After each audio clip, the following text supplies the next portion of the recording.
there for Wayne McLaughlin. In the right front of the car has come adrift from he's broken a tie rod end or something there, Alan, I think.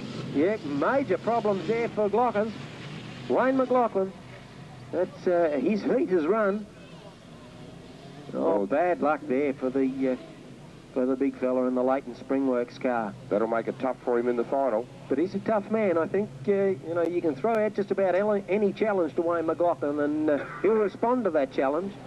So don't write him off just yet. But Brett Tatnall on the pole for this one, and he will be very hard to head from there. Paul Quillerat, who drove superbly last weekend at Carrick, though, will give him plenty of hurry up. In fact, Quillerat blast through on the inside. Great passing move there from Quillerat. I think he's overdosed on raspberry cordial. Sensational stuff there from Quillerat as he moved up alongside Tatnall. He's now back behind him a couple of car lengths, but brilliant start there from young Quillerat. Okay, 28.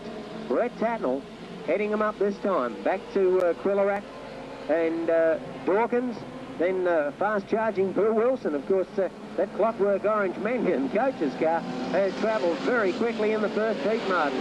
Absolutely. Right behind him, we've got Jason Richards, the defending champion, in the number 1 yellow Tirana. Then back behind him, Matthew Tatnall in 29 and Geordie Howe in 26. There's not much between the second and 7th position, but in the meantime, we find that Brett Dawkins has got a handy break in that number 28 car, about 40 metres clear at this stage. And unless anything untoward happens, he'll take the major points in this third heat of the Tasmanian title for modified production sedans. But it's anybody's race for second place. Paul Quillerat in the number 14 car, just holding them at bay at the moment. 19 is Brett Dawkins. Quillerat goes out high. Dawkins can't go underneath. Wilson switches up to the outside now in the number 21 orange Mannion coach's car. Then back to Jason Richardson, the defending champion, in the number 1 machine, staying with his front bunch.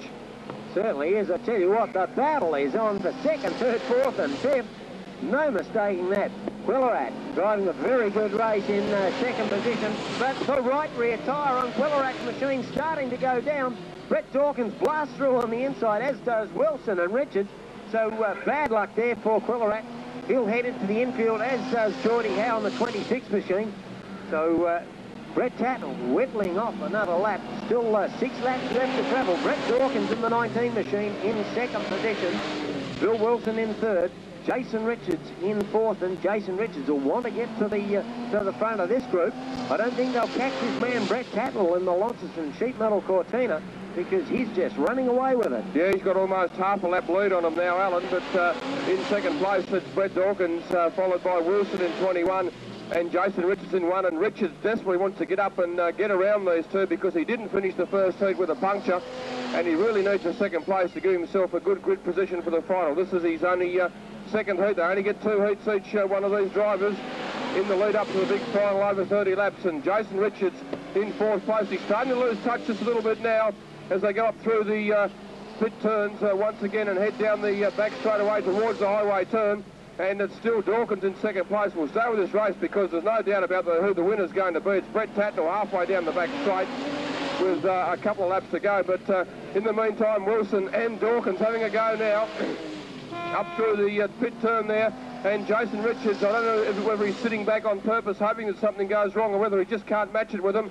Wilson up on 2 wheels through the highway turn. These guys are certainly throwing everything into it, battling for second place. Oh, sensational stuff there from Billy Wilson, all over the back of Brett Dawkins.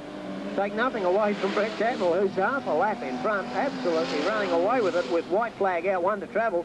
So it's do or die time now for Bill Wilson as he tries to get underneath Brett Dawkins coming out of turn 4. Wilson up on the inside. Brett Dawkins had a little bit more speed coming out of the corner. So managed to hold Wilson at bay. Checkered flag time at the ready. So Brett Tatnall takes another heat win. Brett Dawkins looks to have second wrapped up at this stage, but Bill Wilson and Jason Richards charging home towards the line. They won't be able to do it. And that's the order they'll finish.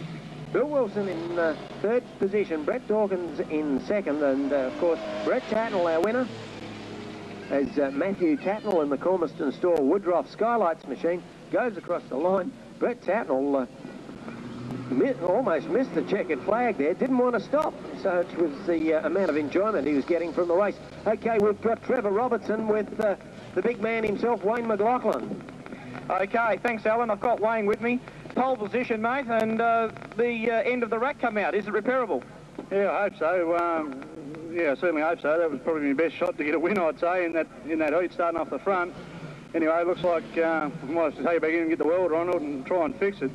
I'd very much like to thank everyone that helps me with the car, the blokes that have put in a lot of work, dragged me away from the fishing to come racing. Phil Russell, Chad, my father Bob, my sponsors Leighton Springworks, ProTune, and Mark Stewart's Peter Finch 4-wheel drive. Thank you. Okay, thanks a lot, Wayne. Let's hope you can get it fixed and back out for the next heat. Back to you, Alan. Thanks, Robbo. And interesting thing there, Alan, is that Brett Tatnell actually won the first heat as well. So he's got maximum points, and unless Barry Yule can come out and win the next heat, because he won the second heat, Brett Tatnell will start on pole position. The only way that he won't start on